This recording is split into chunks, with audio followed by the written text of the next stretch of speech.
All right, Chair, we are live. Hello, everyone. Apologies for the brief delay.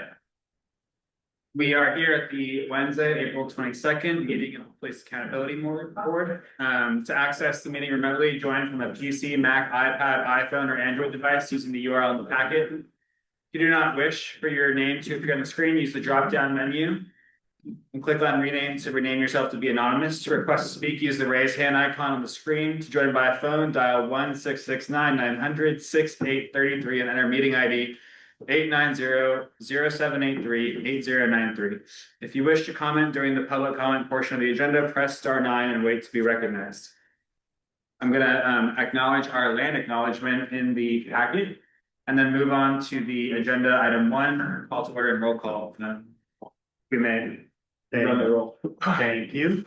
For the record, this meeting was called to order at 6:35 p.m. I'll now proceed with roll call. Chair Cayetano. Here. Vice Chair Wilson. Here. Board Member Bozo-Charpeau. Yes. And Board Member Wells is absent and but was granted a leave of absence. With that, our quorum for rather we could meet with 3 today. And for a majority vote, that would be 2 members. On behalf of the ODPA, we have Interim Director Catherine Lee joining us for our first meeting. We have Investigator Weinberg, our data analyst Mehdi, and myself, Policy Analyst Murillo. On behalf of the BPD, we have I saw Deputy Chief Tate online and Lieutenant folks here joining us in person. With that said, Chair, we have a quorum. Okay. Thank you. Let's go to agenda item 2, approval of the agenda. My only comment is because of scheduling constraints in the department, I'm hoping to move item 7 to before item 6, and then leave everything else as is. Are there any objections to the chief of police report going before board member report? No. Okay. Do we need to vote on it? Yeah. I'll make the motion. I'll second. And that's to approve the agenda with the change. Yeah. To move item 7 up to 6. Are there any objections to that motion? Seeing or hearing none, the agenda is approved. Chief of police report can be moved up to item 6. Great. Okay, let's go to agenda item 3, public comment. Okay, thank you, Chair. Just one moment. I'll start with our virtual attendees.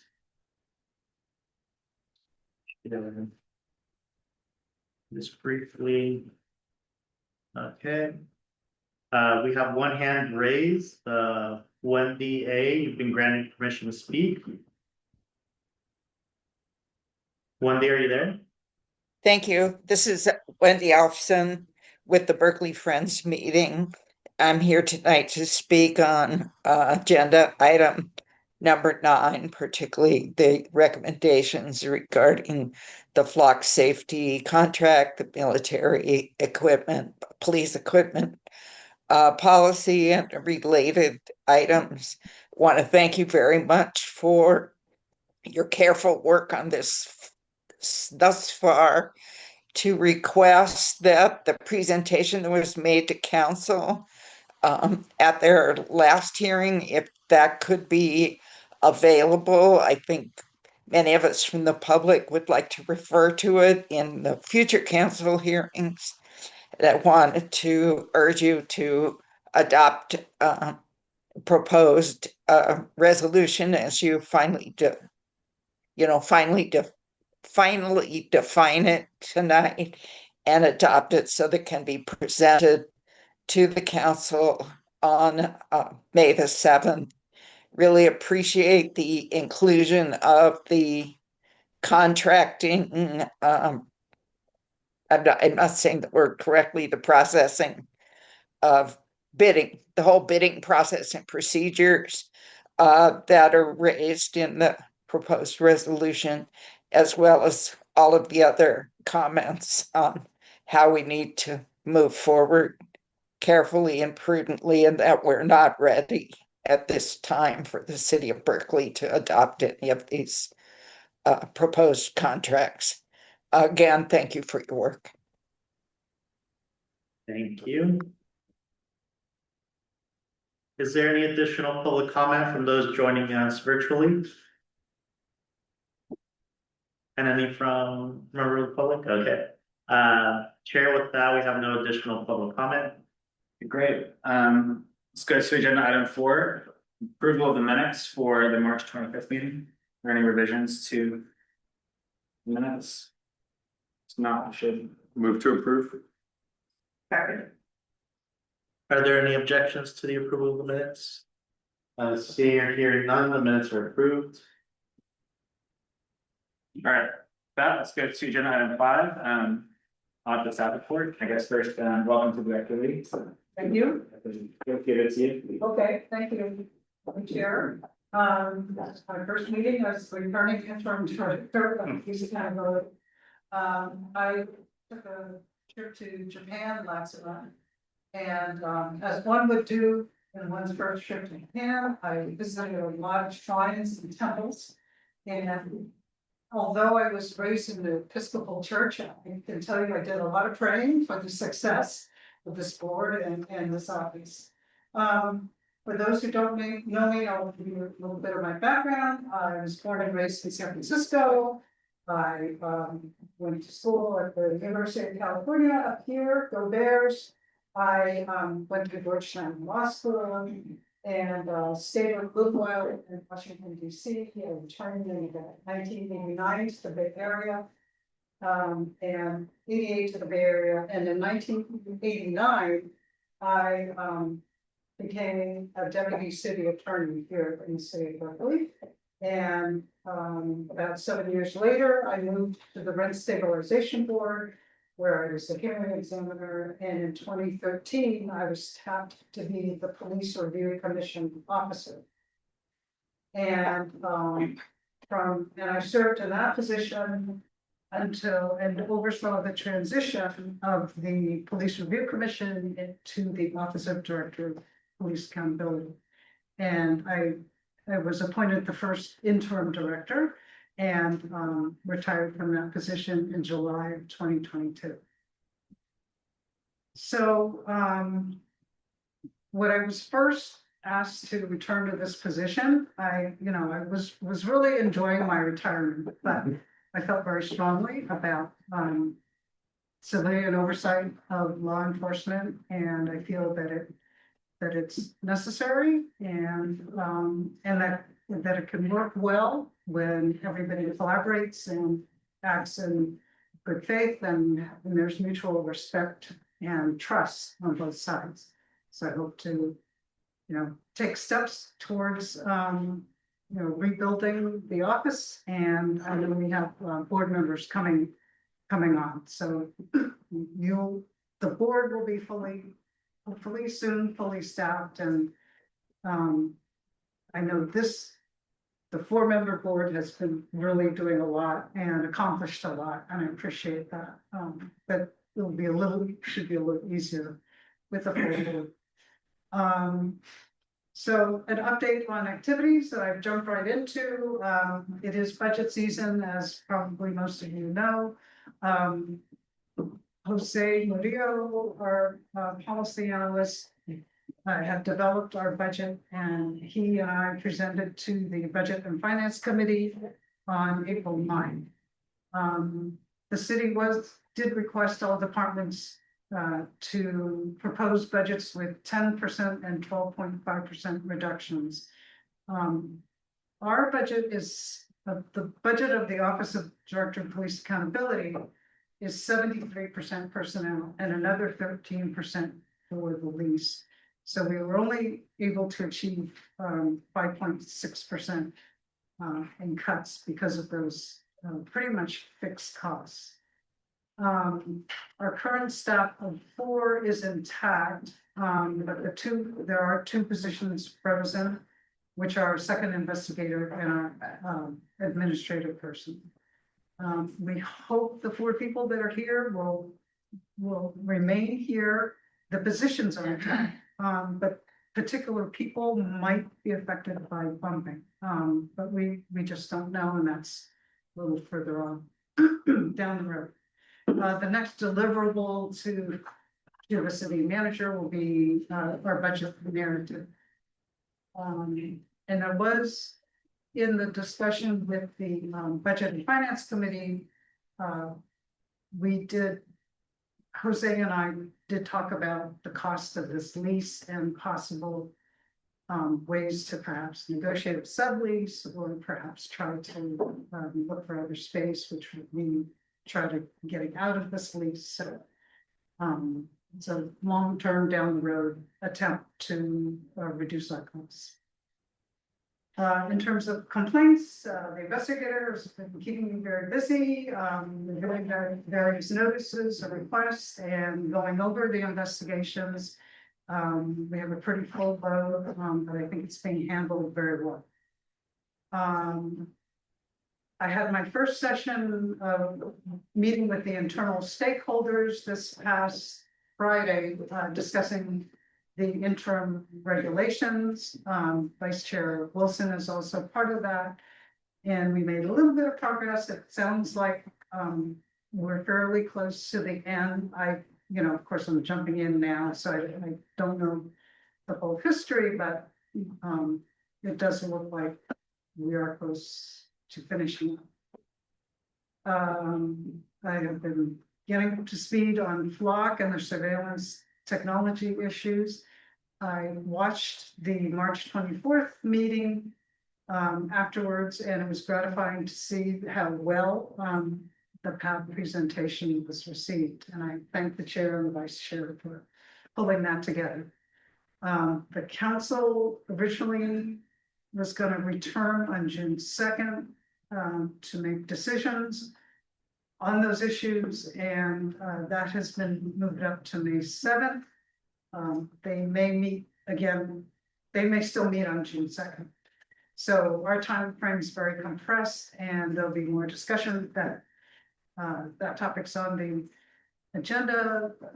So we'll be talking about it later too. Use of force policy is also coming up, and my understanding is it may be coming back sometime in May. I don't have any, I haven't been told any certain date on that. Staff is working on the annual report for 2025. Our goal is to bring it before the board by its June 17th meeting. I have talked to the mayor about if she would like it presented before the council's August recess. So she's going to get back to me on that. There may schedule a special meeting or work session in July. As far as the board members, one appointment was made last night. Ben Nash, he should be ready for the May 6th meeting. Another appointment is going to the council next Tuesday, the 28th. It's my understanding the three have been chosen, and they're just going through actually, I just heard that one is on for the May 12th meeting, and then two others there are all these steps that they have to go through in the process. But their nominators have picked them, so nominating council members have chosen them. So maybe before the August recess, we'll be full. That'll be great.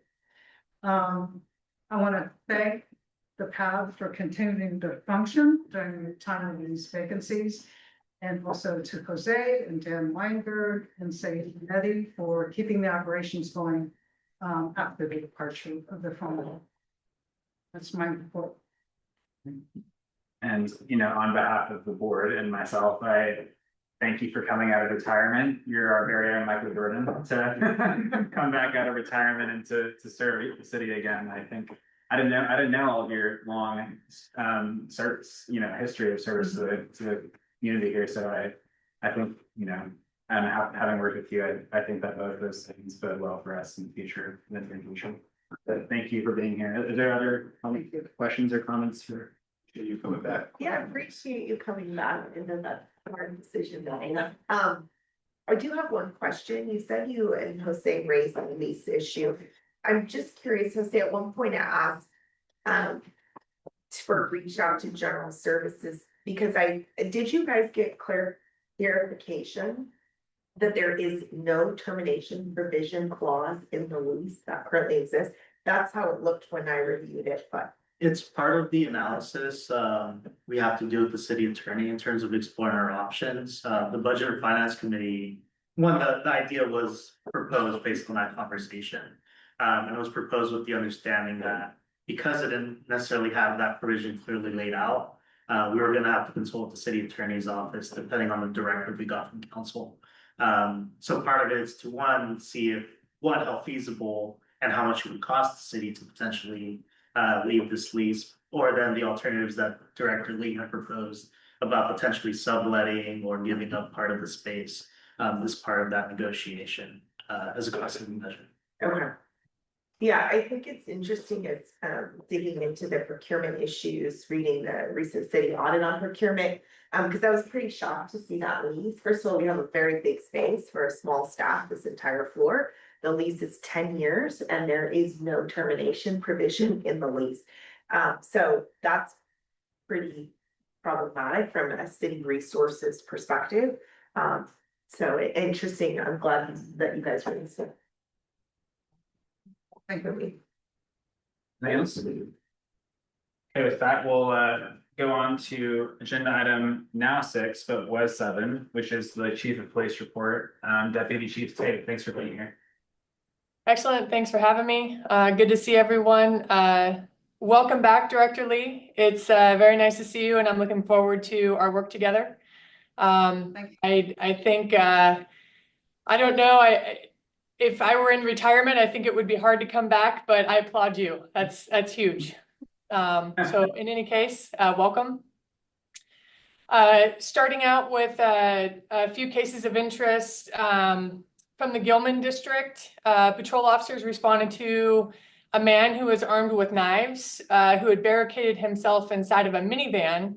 And then prior to our officers arriving, the suspect had threatened several churchgoers who were returning to their vehicles following Easter Sunday services. Officers had made repeated de-escalation attempts and negotiated for his surrender. And when those efforts failed, they ended up, our officers entered the vehicle and safely took the man into custody before he could reach his weapon. So scary situation. The following morning, officers faced an even more critical situation. There were reports of a naked man who had entered the Tesla service center who was armed with a shotgun, and officers got there pretty quickly, established a perimeter, and as additional officers arrived, the suspect had came out of the building, was screaming and running directly towards officers while carrying the shotgun. So our officers took cover and were able to subdue him, took him to the ground, and ultimately took him into custody. And then we were also able to obtain a gun violence restraining order and a search warrant for his property. And a search of his warehouse revealed evidence that the shotgun had actually been discharged in there multiple times. And then the last case is on the 9th and the 3200 block of Idaho Street. Our officers responded to reports of gunfire and located, unfortunately, a 21-year-old man who was parked in a vehicle who'd been wounded by a drive-by shooting. The victim was transported to a local trauma center and listed in critical but stable condition, and that case is still actively being investigated.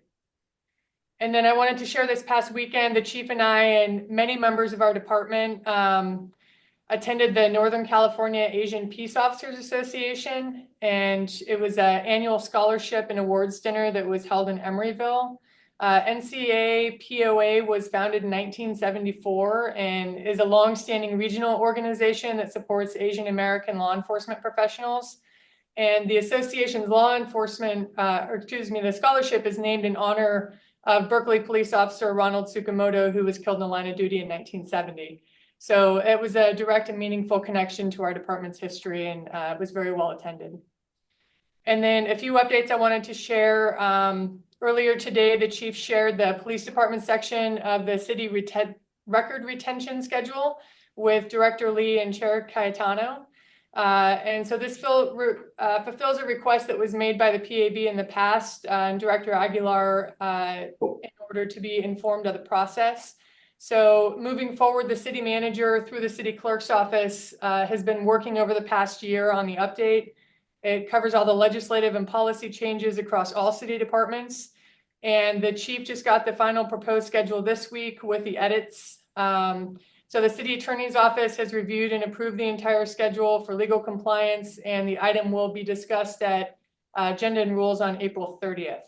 I think the planned council date is May 19th.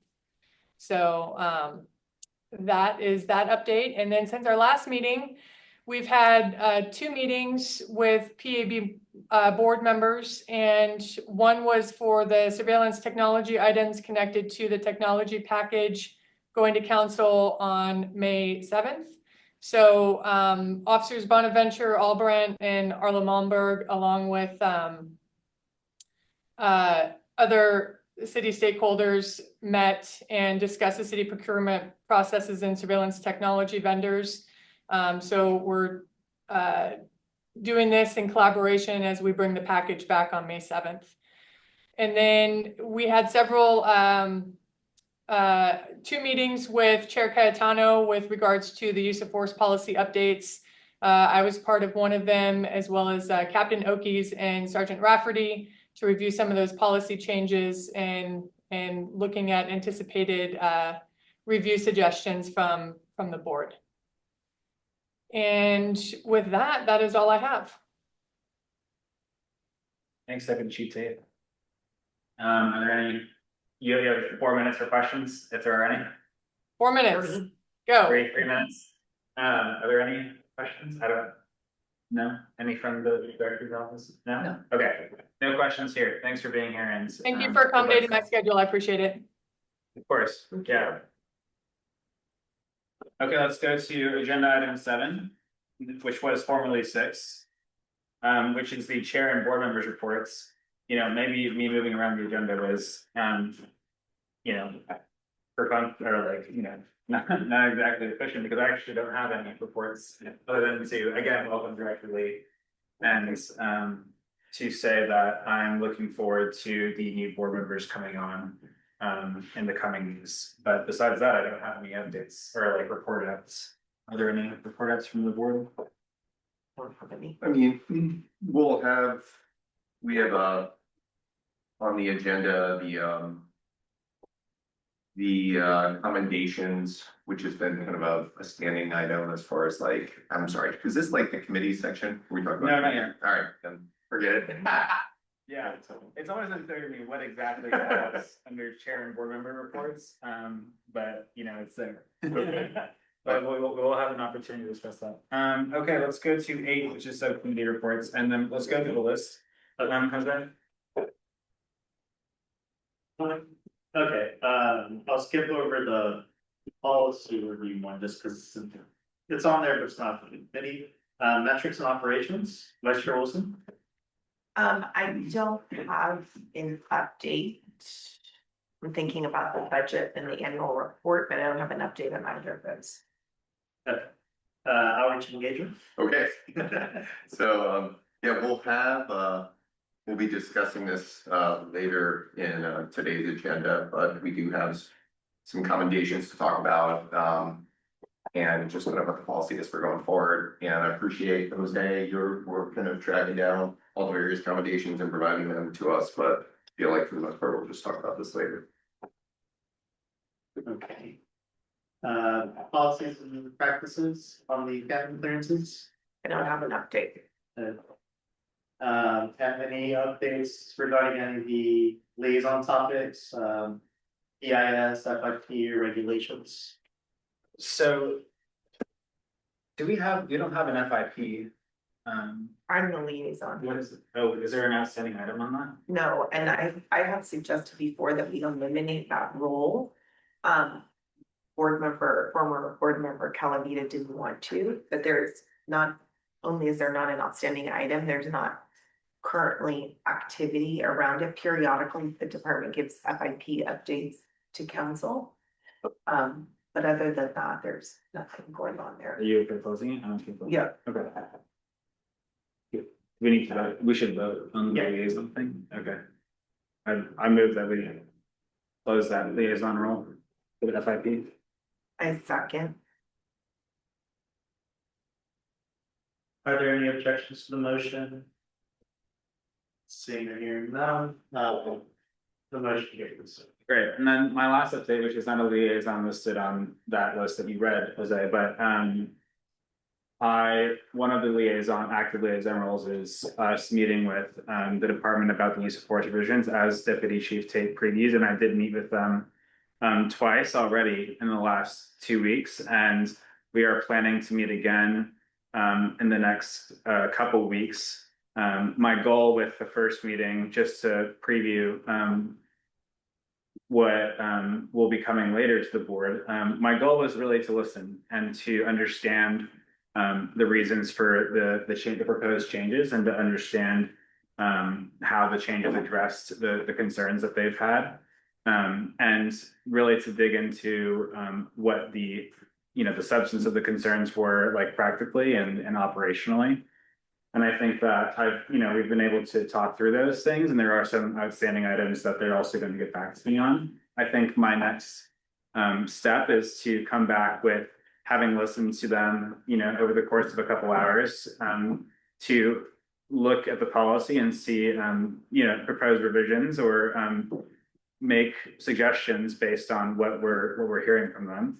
And also, I would like to bring to the board some of the members who participated in the 2020-2021 task force. And so I'm inviting some of them to come speak at a future meeting. Or they can submit a letter, or they can be an invitee to discuss some of that historical knowledge and to share that with this board, because really what I'm seeing is that a lot of the discussion that I'm currently having with the department is a continuation of the discussion that was happening in 2020. And so we're bringing people back hopefully to talk about that. And the department signaled to me that it would actually like to bring it to the council in June now. So that it was initially May, but now it's June. And so I think, my goal is to suggest to throw initial reactions to them in the next couple of weeks, and then to bring to the board a couple members from the public, and then the meeting after that to have a fuller board discussion with with my proposed recommendations, so that we can reach final ones before the middle of June. That's kind of the preview of the schedule. Okay, that's all I have on that. Is there anything else? No. Yeah, so you can move on the next. Yeah. Let's go to 9A, which is discussion action regarding commendations for BPD officers, which goes to board member Russell Kirko. Okay, so Jose, I feel like I might need your assistance. Yeah, if you like, I can start. Yeah, go for it. First, I just want to address currently there's a snippet of the standing rules, section L. I know the board has passed one that was contingent, or rather there's an updated policy manual that's currently being reviewed by the city attorney's office. That procedure is very similar to what we had discussed about the subcommittee bringing back recommendations to the board. Given that that's still being under review, should have it in the next 2 weeks. We included the process that's currently in the board standing rules, which is for the board to discuss at a full meeting. I know there's some barriers in terms of formal recommendations being brought back. But the commendations presented before you today, we choose to review them today, cover the period from October of last year all the way to March of this year. We chose the 2 more recent ones for the board's consideration, just so that they continue to be relevant. Sorry, Jose, so you were saying that you were talking with the city attorney about to what extent the subcommittee could have the authority to independently make recommendations to the board? No, there's more in the standing rule that have been proposed that was voted on by the board. It makes it clear that the subcommittee would bring it back. But when the board approved those, it was contingent on some review between the vice chair in our office, as well as the city attorney and legal review. So we're just waiting for the legal review to fully implement that. Okay, got it. Okay, so because the most recent recommendations, I didn't have a chance to look at them until like the other day, and I wasn't aware that it was going to be, all the recommendations were going to be put in the board packet. But I did have a conversation with board member Wells before we had all the commendations, and our kind of thinking on this was just that the two of us would review all the commendations, like as a subcommittee, ask for you guys to essentially empower us to review the commendations and come back with what our proposals would be. But we would receive them versus, you know, kind of going through and debating the merits of one officer versus another in kind of a public forum, which just felt a little bit odd. I don't know. So what we would do, if you all are okay with it, is, I mean, this is now public, but we would go back and kind of review all these and make a determination as to which ones we would recommend for a formal commendation. We would bring those recommendations to the full board with an explanation for why that's the case. And then we would proceed from there. And then the other thing that we talked about is just you know, what that commendation looks like. It seems like, you know, we have some discretion as far as like how much, you know, what we could do with that commendation as far as like, you know, inviting officers here, or, you know, recommending that there's some kind of formal ceremony at the council. So, but we haven't settled on that. So we would also come back with that kind of recommendation as well in the future. Yeah, I think historically, like the commendation subcommittee is already empowered to bring recommendations to the board, so. You are already empowered with that. I've never been in a situation where we've held any sort of ceremony for a commendation, but if that's something that you want to propose and have a game plan for it, then I mean, we'll hear it. You know? Is there anything that you wanted to add? Just that, I guess I thought you and board member Wells were gonna bring recommendations for this meeting. So I certainly will have some to recommend that I'd like to share to make sure that, like, at our next meeting, I feel like we've been really remiss on this. Yeah. So, but We didn't have them all until Tuesday of last week. okay. So I think we have quorum issues, so I think we have to share something with staff to post to the next meeting agenda, and then you'll see it. Meaning, I don't think, like, I can just send it to you. I'm sorry, I was thinking of timeline wise, because by the next meeting or before then.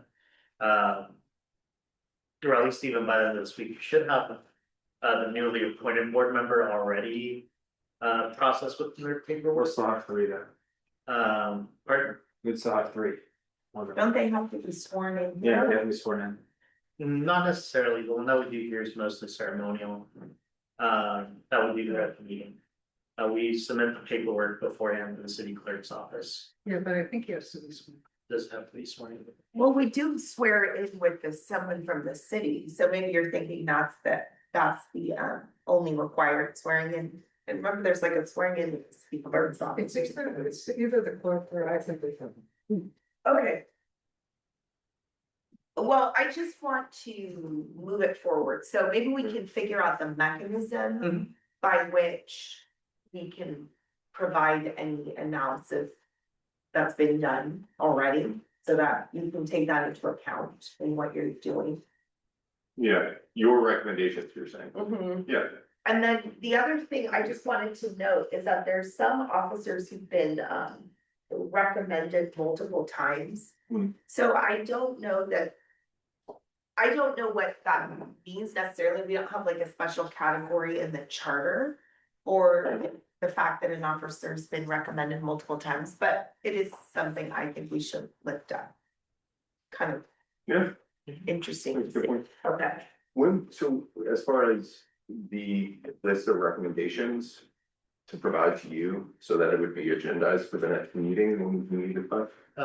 So our current next regular meeting is May 6th. We would need it by April 30th. So next Thursday. Not tomorrow, but the following one. Right. Okay, so there's no action needed at this point. Okay, any other comments on this before moving on? All right, with that, we'll go to 9B, discussion action regarding BPD policy 300 use of force. I guess I, was premature in my summary, but, I did provide a summary and I stand by it, so. I think, we were not sure how soon the department was gonna move to council, so we wanted to have this basically as a standing item in case we needed to take action. But because, June is the new timeline and we're still in discussion with the department, I don't think that there's any action that the board needs to take at this moment, but if there are any questions from the board on what we've been substantively discussing, I'm happy to provide an update or take any other recommendations or lines of thought. Nothing. This isn't a supplemental. It's in the agenda packet, but there's no material associated with it. Okay, It's just an item for the use of force policy changes. okay. I don't have any further comments. I think Okay. you've given us a good understanding of where it is. Okay. Nothing, okay. Let's move on then, because I think the bigger thing we'll be discussing is 9C. So let's go to 9C, discussion action regarding BPD's proposed surveillance technology ordinance. And police equipment ordinance approvals, policy updates, and contract authority with Flock Safety. I guess, Director, this is your item. We also have supplemental from Vice Chair, but do you have a initial or? I'm gonna let the vice chair. go. Okay.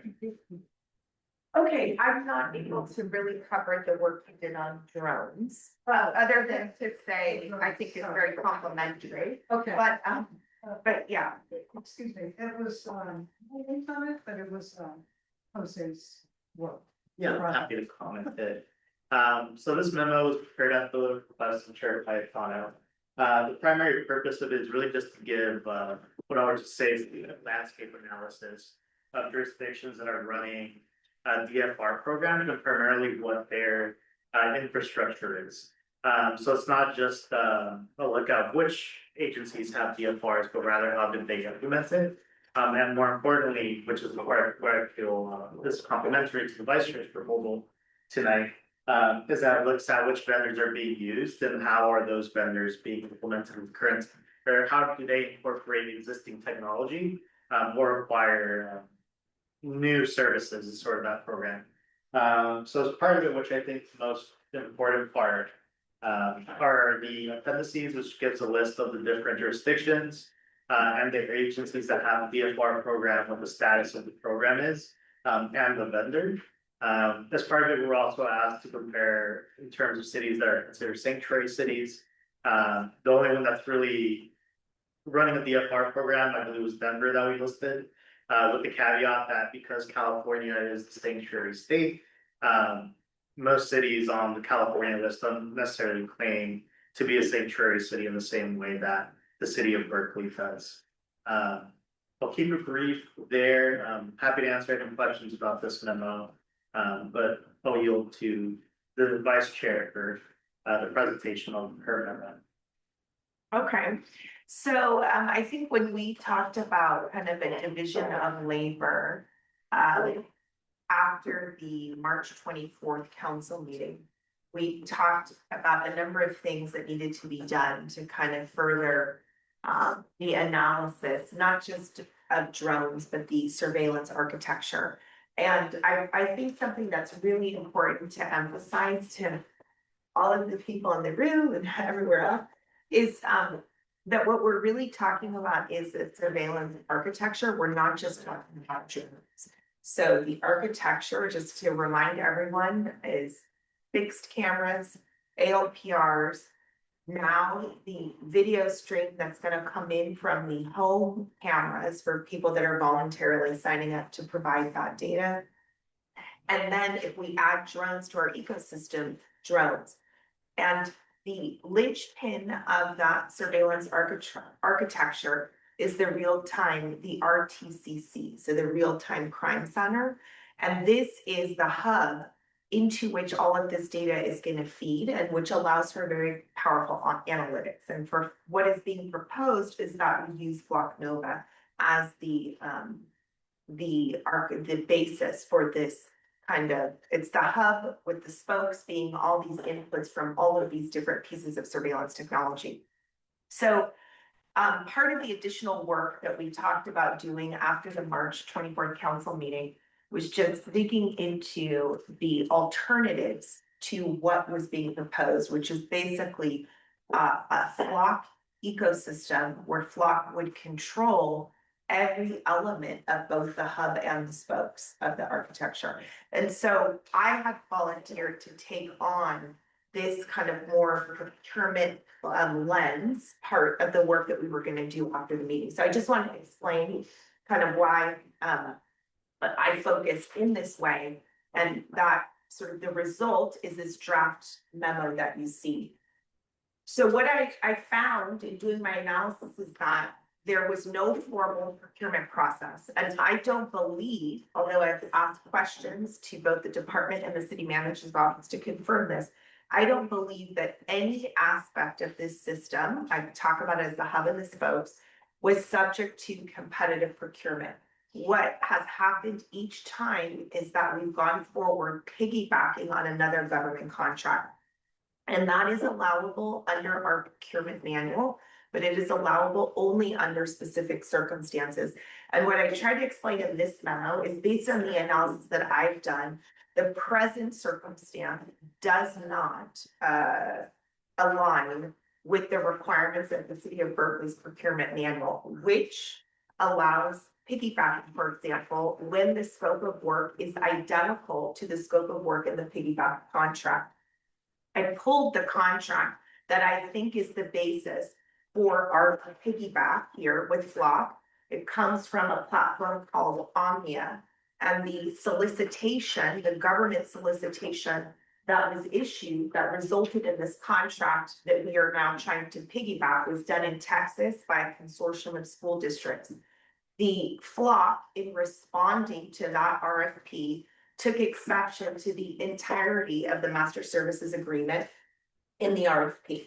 So it did not agree to any of the terms and conditions that were in the RFP. In addition, the RFP that it when Flock did its response, it did not include ALPRs in its response at all. That was added subsequent to the competitive solicitation. So I don't believe that what the city is trying to move forward at this time is actually authorized under its own procurement rules. And this is irrespective of the merits of Flock, not Flock. One of the things I really wanted to also dig into is why is there seemingly this overwhelming view that Flock is the only viable vendor. So you can see from the drone work that ODPA staff did that certainly there are many other vendors in the drone ecosystem. There are many more still in the ALPR system. And in fact, the city of Berkeley is currently contracting with a different vendor, Genetech. I don't know if that's how you pronounce it, but that's for parking enforcement, ALPR.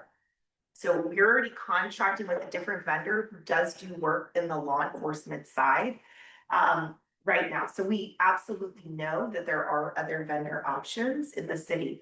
When the director and I met with the department last week to ask some questions about the solicitation, they confirmed that there was no formal solicitation process that was done. So no formal RFP or competitive bidding was done for drones we talked about, or for the RTCC. There was no written list of requirements developed that would say these are our must-have and these are our nice-to-have. What they did tell us is they did an informal process for drones only, and that process involved talking to some vendors and having demos. And it's 3 vendors in total, one of which is Flock. So 2 other vendors. You can see from the list that staff provided that there are many more than 2 vendors in the ecosystem. So I think the point I'm trying to get across is, one, we do have a procurement manual that has been adopted, is in use in the city. 2, I don't believe that what the department is proposing to do with Flock is in alignment with the city's own procurement manual. I believe that we are not actually able to piggyback on this contract to proceed with FLOP. 3, I think it is inaccurate to suggest that there are no viable alternatives to FLOP. And 4, I think that we need to look for viable alternatives to FLOP through competitive procurement. So that's really the message that I'm trying to put forward in the memo. I'm happy to take questions and then to kind of talk about process. I want to state once again that I did pose questions to the department and to the city manager's office about the procurement process itself, not just for drones and the RTCC, but also for fixed cameras and ALPRs. You know, so it may be that I'm wrong. There was something competitive done at some point, but we shall see what they say. Great. Thank you for that very informative presentation. I might have some questions, but Go ahead. any questions? So just to reiterate, so you shared this memo, or the city manager has seen this memo? I don't know that I sent the memo. The memo was posted. I provided a list of questions, pretty detailed set of questions about the that were really focused on the procurement process. Mhm. What did the city do? Was there any documented list of requirements? Which contracts are you using to justify piggybacking, right? Because for ALPRs, it can't be the same contract as for that they're currently using for drones. And I have seen no public documentation of what contract it is. So I asked a number of questions, I haven't shared this particular memo directly, no. But the city manager will respond to your questions, like we're awaiting their response. Is that correct? Yes, I think he indicated, I This see week. you this week, I should get a response. But you did have a meeting with, I mean, like, you had a meeting with the department, and he said, the city manager said that he would talk with the department about answers, so he's going back to the same people that you met with.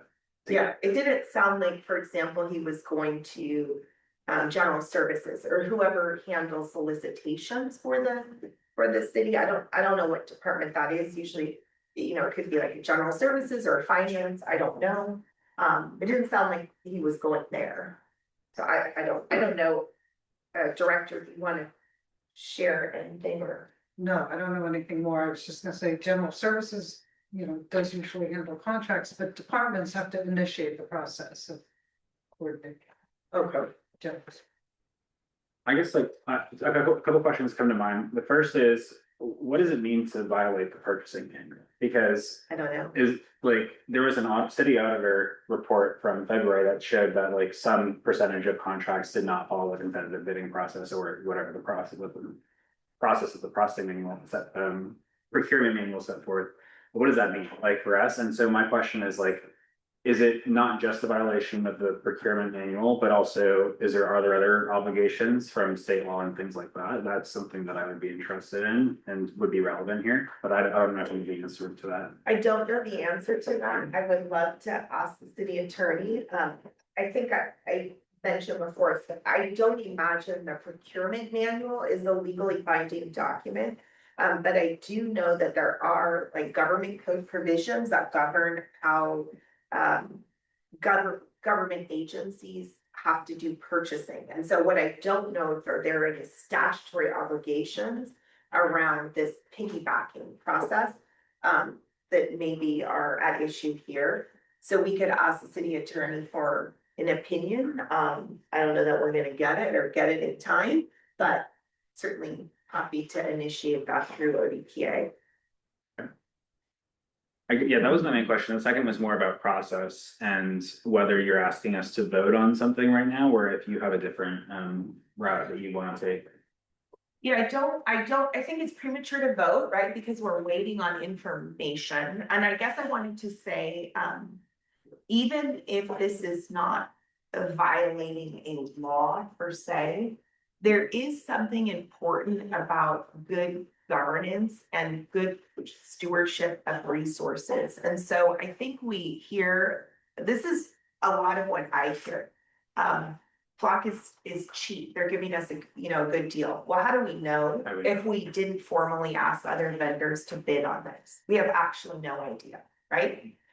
In the competitive process, when people want your business, they may provide you something very different than the cost structure that's listed on their website, but we didn't engage in that process. Flock has the best drones. We certainly heard this in the meeting. I got some requirements out of the meeting in terms of camera functionality and height at which it can fly. But you don't know that something has the best unless you document what our requirements are. This is what we have to have, the ability to fly at 400 feet and still read, whatever it is. And then you have a process to test multiple vendors and you document how they perform against those requirements in a transparent manner. So I think it's really important to, put a little pressure here on the city, the city council to demand better of how we choose to spend public dollars. And so when we talk about being in a fiscal crisis and we have to, want to rush this along because there's so many more important things the council has to deal with, like the budget, I just really want to push back against that. I think it's convoluted thinking because this is spending money that we don't necessarily need to spend at all, and we're not making sure that we're doing it in a fiscally prudent manner. So I just want to say that about whether or not there's something illegal versus just being responsible stewards of public resources. So the next step, I want to see what we get back and see if it modifies anything I have written up, right? And then I would amend the memo. It's unfortunate that we can't meet before May 6th because I don't even think we have a vehicle to provide anything to council. Right? We're gonna be too late to give anything. We should have that discussion like in a second. Yeah, I have one more question before we talk about special meeting stuff. One is when I had an informal conversation with Arlo about the purpose of competitive bidding. And, he suggested that the purpose is really to get the best price possible.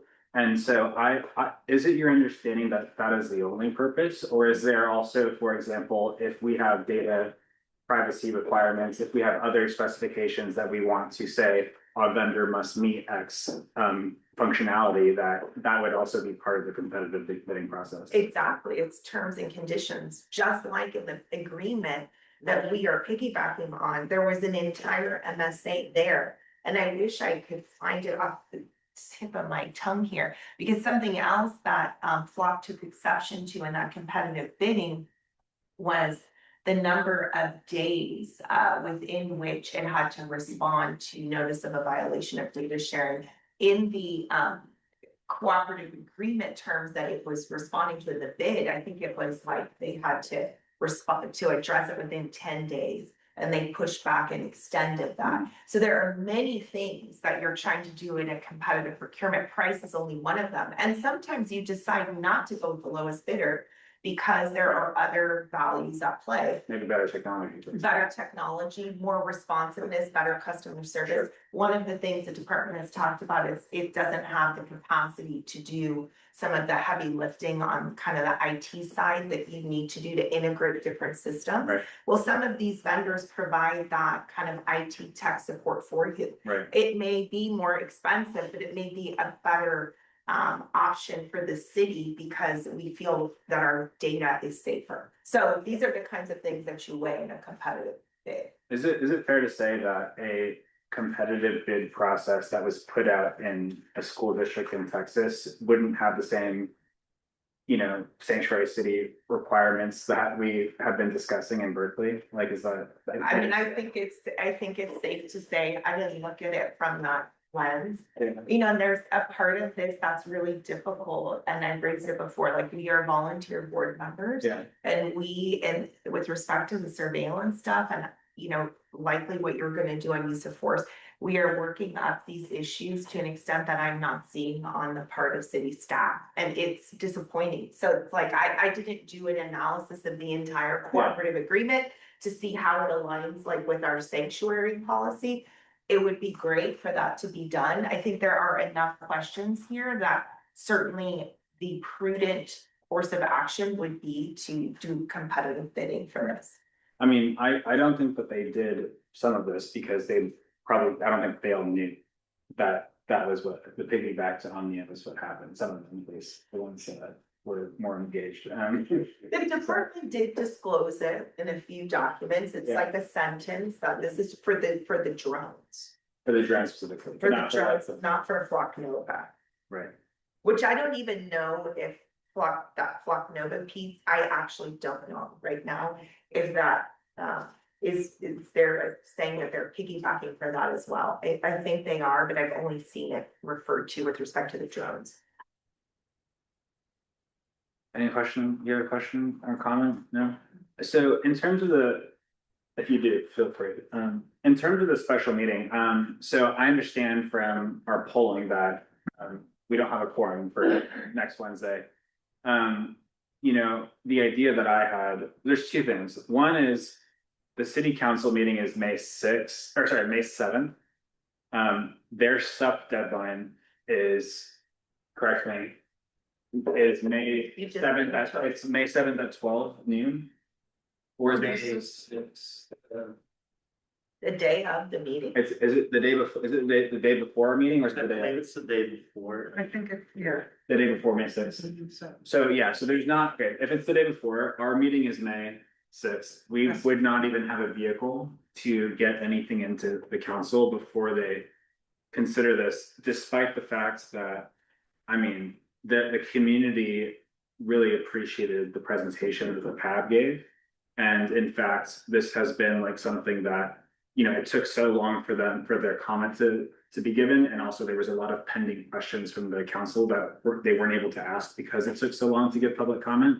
So, I mean, like, I do see it like as a burden and sort of incumbent on us to find a way to get in material, to this council meeting. And it's really, I mean, like, I have no control. We have no control over when the council sets their special meeting.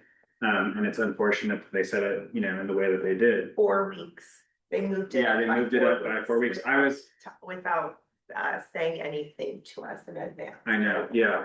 And so I think that really, you know, suppresses the information that is necessary to come to a reasoned and full and transparent conclusion. So, I mean, like, my idea was that we don't have the first May meeting and that we instead have a special meeting next week. So instead of meeting on May 6th, we would meet a week earlier.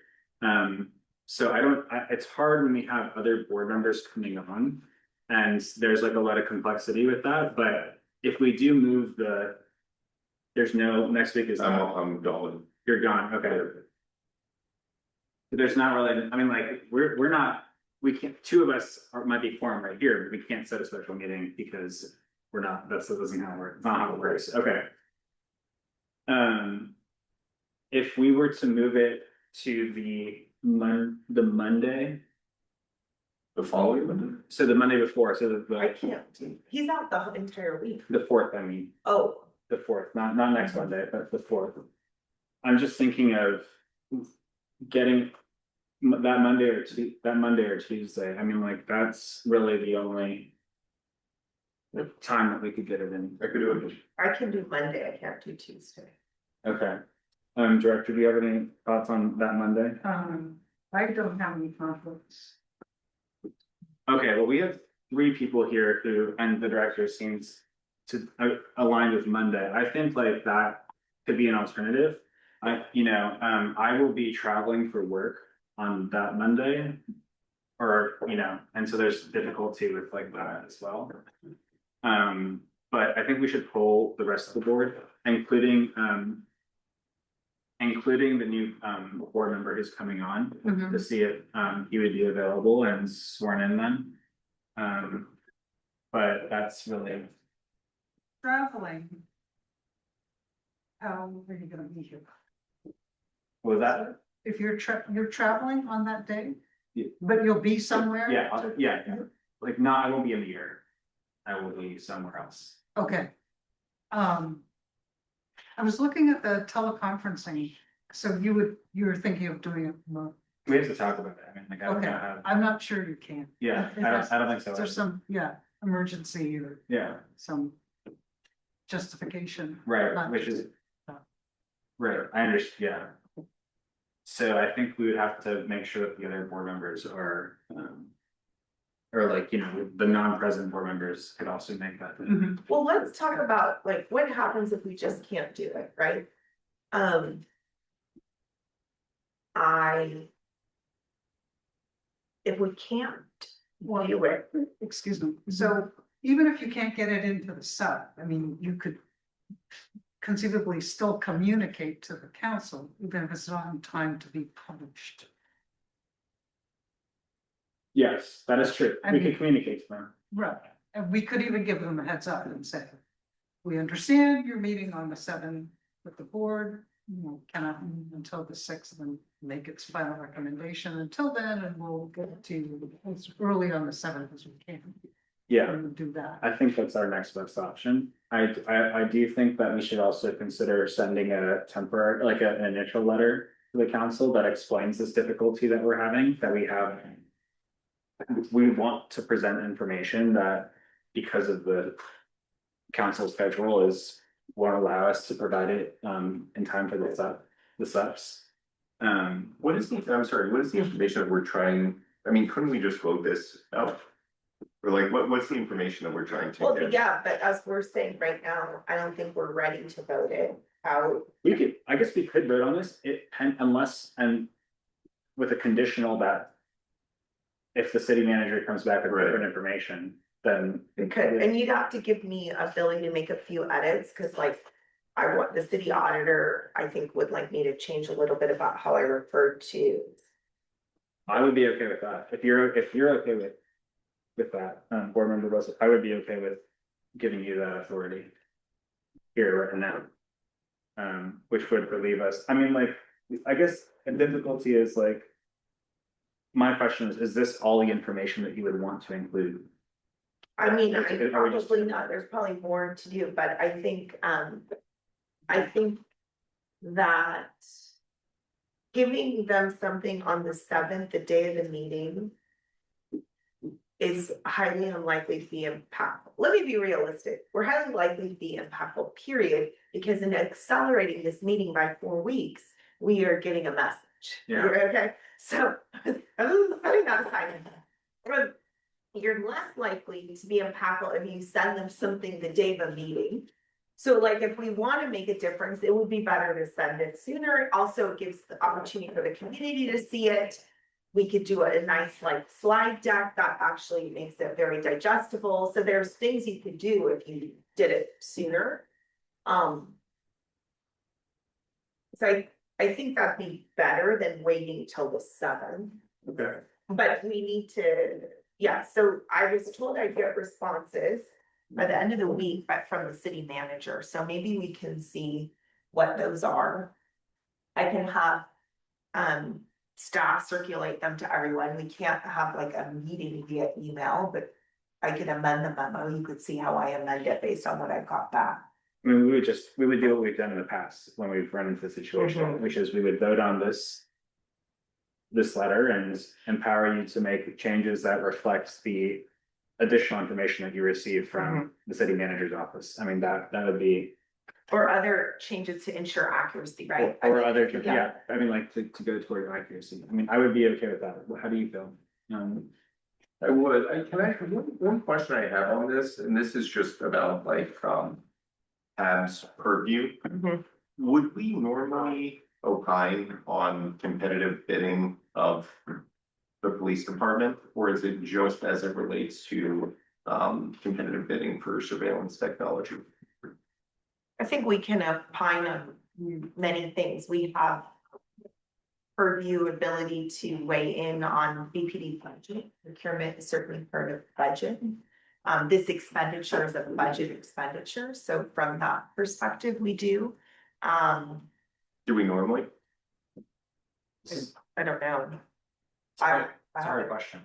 About, I mean, like, there's never been, like, one of the first things that we said in our presentation was this is the first time that they're ever in their history proposing a suite of technology, one vendor for all of their technology that has to do with surveillance. We weighed in on the only thing I know that we ALPR is procured is huge. ALPR. That's true. Since I've been on the board, we talked a lot about it. I think we we expressed concerns about the vendor. I don't know if we looked into the procurement process. You don't know what you don't know. So Yeah. as you get your time on the board evolves, you get more sophisticated. We learn more. I can tell you that I will look at all of these purchasing mechanisms going forward. Hmm. Yeah. Especially now that I've seen kind of like it's a little flimsy. I will say that the surveillance technology ordinance gives us,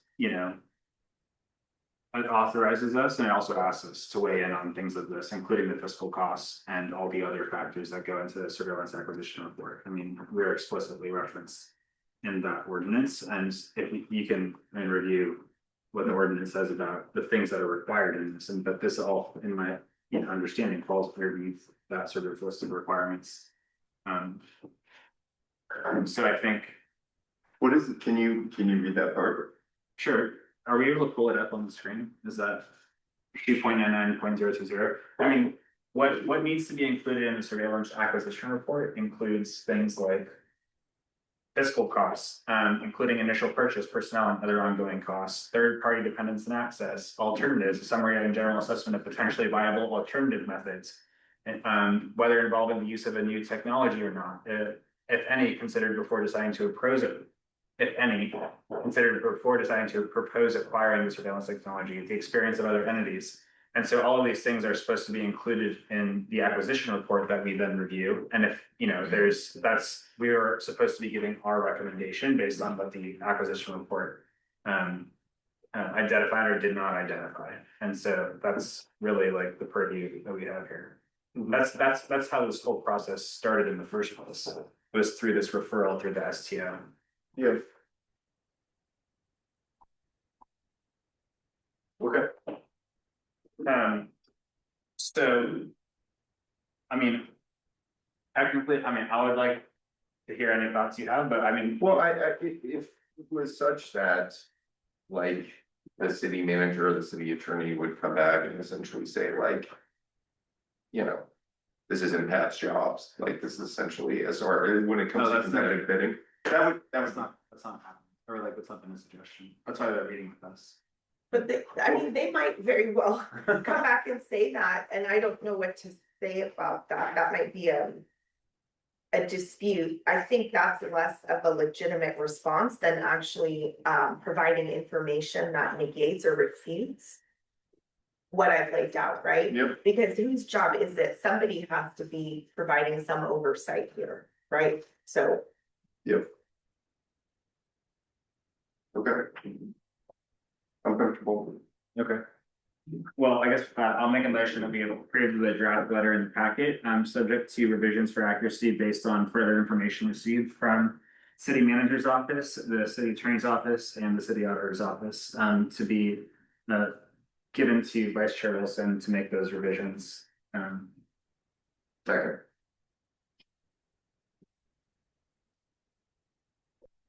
Did you get all that? Yeah, Okay. Is there any objection to the motion? Let's just take a roll. Okay. There might, even though we have three. Okay. Board Member Bozo Turco, Yes. Vice Chair Wilson, Yeah. and Chair Piper. Yes. Motion carries. Okay, great. Thanks, everyone. If there's no other action on that, let's go to 9D, discussion action regarding DPD's budget and proposed budget reductions for FY 27 and 28. Director, is this something that you would like to speak on, or any of your staff members? This was requested, I believe, by the board, so. Yeah. Yeah. This is on page 95 of the packet. If there's, did you want to? Since you have the charter, can you pull up the section that gives us the authority to review the budget? I can also look in that policy manual. But go ahead, Yeah, so as you may be aware, last Tuesday, as of last week, the city published its budget production proposals. Although we're still waiting for the proposed budget in its entirety from the BPD. We did want to agendize this item now and just share this information with the board in case there is any initial ideas and considerations that the board would be interested in reviewing as part of its budget review process as authorized by the charter. What we provided in the materials in today's packet is primarily the budget reduction proposals that the BPD has submitted, as well as the reasoning behind those proposals.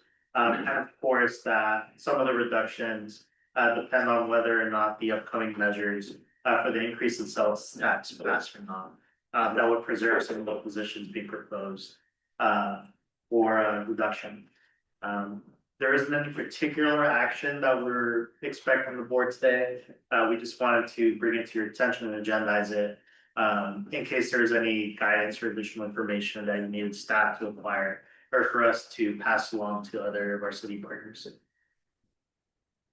So I really wanted to pull this up for board member Buswell chart, so just to allay any concerns you have is charter section, it's 125 subsection 21.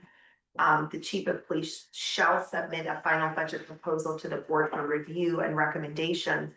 But the board's failure to complete that review and make recommendations in a timely manner shall not delay the budget process. To my knowledge, we have not yet received this final budget proposal. And I know that I've had questions, which I believe Jose, you've posed to the budget manager who came to present to us here. And then Chair, I think you asked the city manager as well, when we can expect to see the budget. I don't have any clarity about that at all still. And what we have here and what I did read this budget item, this is all simply about reductions and use of this new, revenue from the tax measure. This is not a budget for the department. Right. So do we have any sense of when we're gonna get a budget? Well, so my proposal is that that I send an email to the chief and to the city manager, reminding them of this section, because I don't think that's ever been the case, that we've had a budget proposal submitted to us. Is that right? Well, we weighed in on the budget. I don't know that it was submitted to us. We have weighed in, but we've never had a proposal submitted to us. We had to review the city manager's published budget after it was published. I think the board had requested these. Right, but it wasn't submitted to us by the chief, right?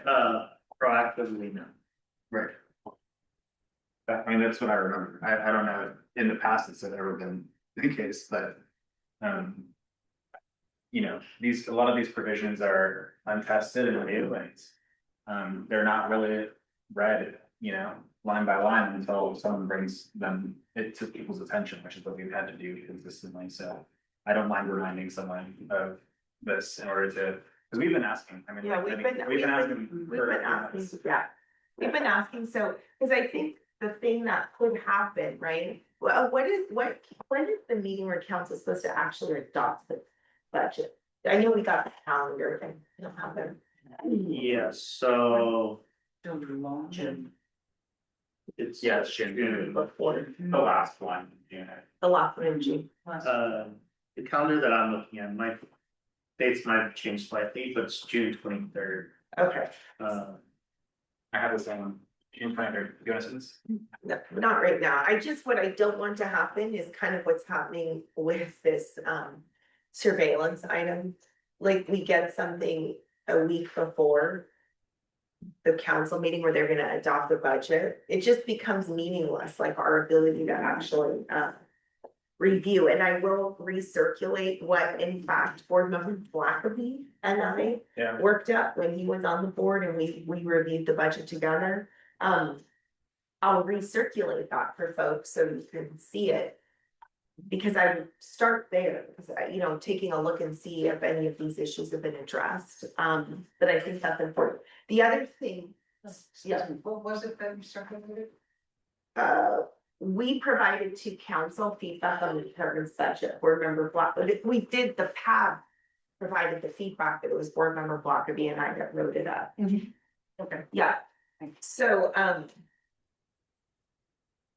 okay, so Chair, you're gonna write a letter It's not a to letter, do something. I'm just gonna, Try to get us this. I've asked him formally. Okay. I think I just wanna raise it. Ask formally. More Okay. formally and cite to the, actually, I haven't needed to, I haven't cited to the charter yet. Okay, But, I think that's in order after having no movement for the last 3 months on this. And Okay. also the fact that this happened last cycle when we also didn't have any traction. okay. The only other thing I just think, if you guys have read the entire budget item, I find it very interesting. The city attorney's office is taking no cuts at all. Right. Did that come up? That's not in our purview. I know it's not, but I. Just full disclosure, there's another budget and finance committee meeting tomorrow where they're supposed to be presenting. Oh, they're cut. I'm not sure. I haven't exactly seen the agenda quite yet, so I don't know if there's actually cuts proposed or not, Okay, but that's to be discussed tomorrow. okay. You look ready to go. We're not taking public comments. We will in a second, Yeah, sorry. In a second, okay, so I don't feel like there's a need to take action on this, but I guess I'm just saying publicly that my intention is to follow up, at least with the city manager and chief, on our suggestions for listen to the budget. Is there any other requests of staff or action that the board needs to take on the budget? No, Go ahead. Sorry, I'm actually going back, so we're not gonna do that meeting on Monday. No, no, Because we're voting on the letter, okay. okay, we're not, right? we're not. Yeah, We voted on the letter. Okay, Director, is there anything with the budget that you wanna have? I'm looking at the timeline, I'm trying to figure out when the budget will be published. So staff report published May 7th. And then there's a conflicting one on May 12th, or perhaps there's similarly worded. Proposed budget release, the budget and finance. So it's not clear to me. Seems like that would be a public document. but Yeah, May 12th. well, the public, yeah, that sounds right to me. That tracks with what the city manager told me as well, so. Okay, So so it looks like that. That would be when you would be able to see the departments, but yeah, everybody's budget, including the departments. right. Okay, well, with that, let's go to agenda item 10, public comment. Well, can I say oh. something about the policy, sorry, quickly? We have just updated on our policy reviews. I think given the staffing levels and just reality. I would like us to do another cull of the policy reviews. And I'm wondering if staff could make recommendations for ones to eliminate. Particularly ones that have been sitting pending since 2024, 2023. Not at this meeting, just Yeah. maybe at a future meeting, I think, like. We'll have them come back to us. Alright. All right, let's go to agenda item 10, public comment. Okay, I'll start with those physically present first. Okay, thanks. One, when I get. the time. I'm gonna go in reverse. Wait, hang on. Just one.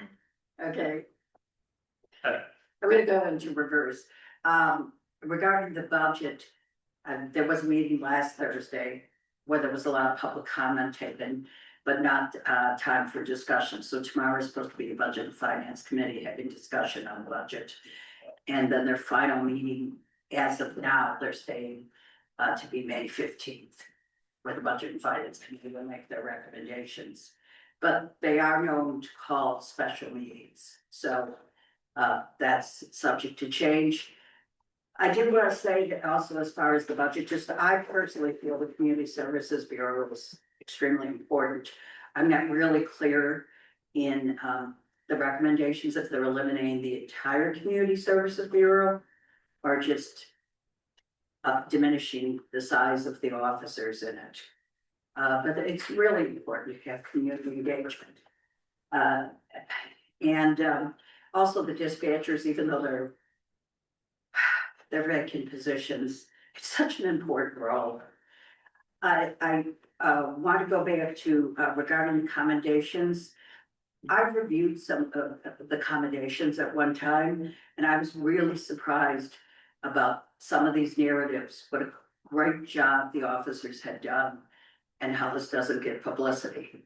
I mean, there were clearly situations where they could have handled it completely differently and de-escalated very critical situations. And I recall thinking at the time, why doesn't the public know this? Why does the public only hear when something really goes bad? Regarding surveillance technology, I was looking at the timer, did you know at the timer? Okay. Oh, it's behind me? Okay, oh, regarding the surveillance technology, from Secure Justice, they stated that many jurisdictions that have canceled flock because flock violated the terms of the contract have chosen to go with exit. Now, the director of Secure Justice's opinion, though, that they're not much better, but they're somewhat better than flock, you know, but he's talking about from a privacy standpoint. So that's actually what I want to say, other than that one thing that's really important is CIT training, and I repeat this all the time. Ever since Jeff Shannon left, who was the Berkeley CIT coordinator, there is no officer going to the CIT international conferences. They're extremely important. It is a lot more than just basic de-escalation that's discussed. Since 2012, I've been out of pocket to 9 of the conferences. They're excellent. Thank you. Thank you. And we'll go on to our virtual attendees. Chair, at this time, there are no hands raised. Okay. No one, all right, great. Let's go. Thank you for comment and thank you for everyone attending virtually and here in person. But with that, let's go. This is our quickest meeting ever, I think. Let's go to agenda item 11, which is our closed session. Thank you all for being here. Thank you. Audio and video recording will be free to remain the webinar for the closed session. Here you are.